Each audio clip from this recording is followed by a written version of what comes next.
তাই আজকে বহুদিন পর যখন এই আত্মীয় স্বজন সবাই একত্রিত হয়েছে, রামচন্দ্র বলছেন যজ্ঞ তো পূর্ণ হয়েছে।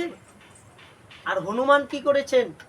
রাম সীতা যুগল বসে রয়েছে, দুইটি বালককে, একটি দিয়েছে লবের হাতে, আরেকটি দিয়েছে সীতার কুলে। যখন রামকে দিয়েছে লবের কুলে, এমন সময় রাম তো লবকে কুলে নিয়ে বসে রয়েছেন, আর কুশকে সীতা দেবী কুলে নিয়ে বসে রয়েছেন। এমন সময় বলছেন, এই শোনো, তাড়াতাড়ি জয়ধ্বনি দিয়া খালি যাই টাকা চাও। হ্যাঁ, আগে আর নইলে বইতে তোমরা জয়ধ্বনি দিয়া তাড়াতাড়ি। হ্যাঁ, ওইটা বললা না এটা। শুধু ভক্তগণ, আজকে পিতা পুত্রের মিলন হয়েছে, কিন্তু সবার মধ্যে আমি একটি কথা বলতে চাই।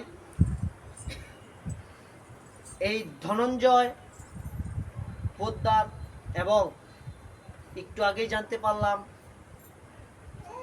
7 মাস আগে ওনাদের ভাই মারা গেছে। ওনাদের আত্মার সদ্গতির কামনায় আপনারা সবাই দাঁড়িয়ে 1 মিনিট নীরবতা পালন করুন। যার যার ইষ্ট দেবতার কাছে আপনারা প্রার্থনা করুন যাতে তারা ভগবানের শ্রীচরণ লাভ করতে পারে।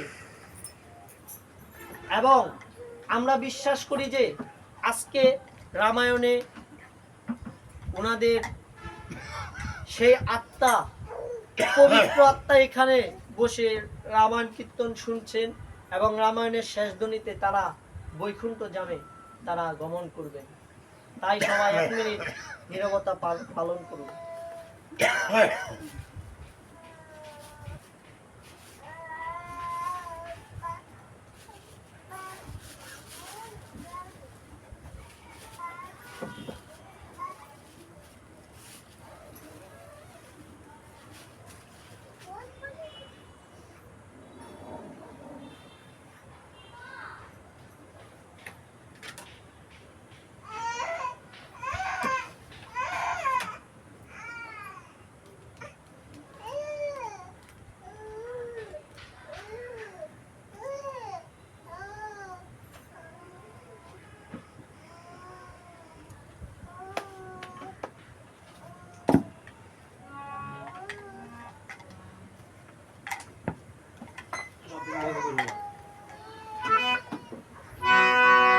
শুধু ভক্তগণ,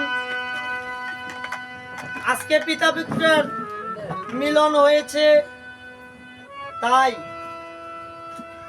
শেষের দিনে যখন এই ধনঞ্জয় বাবুকে শ্মশান ঘাটে নিয়ে গিয়েছিল না? হ্যাঁ, যাবার সময় সবাই এক নাম কীর্তন করতে করতে, হরিবোল হরিবোল করতে করতে তারা শ্মশান ঘাটে গিয়েছিল। একদিন আপনাকে, আমাকে, সকলকে একদিন ঠিক একই পথের পথিক হতে হবে। তাই শুধু ভক্তগণ, এই বিদায়ের কালে আমি একটি কথাই বলি, আপনারা সবাই সেই, এতক্ষণ তো আমি এই ক্ষুদ্র মানব আপনাদেরকে এতক্ষণ রামায়ণ কীর্তন শ্রবণ করিয়েছি, এখন আপনারা সবাই আমাকে একটু কৃপা প্রার্থনা করে আমাকে একটু 1 নাম কীর্তন শ্রবণ করাবেন।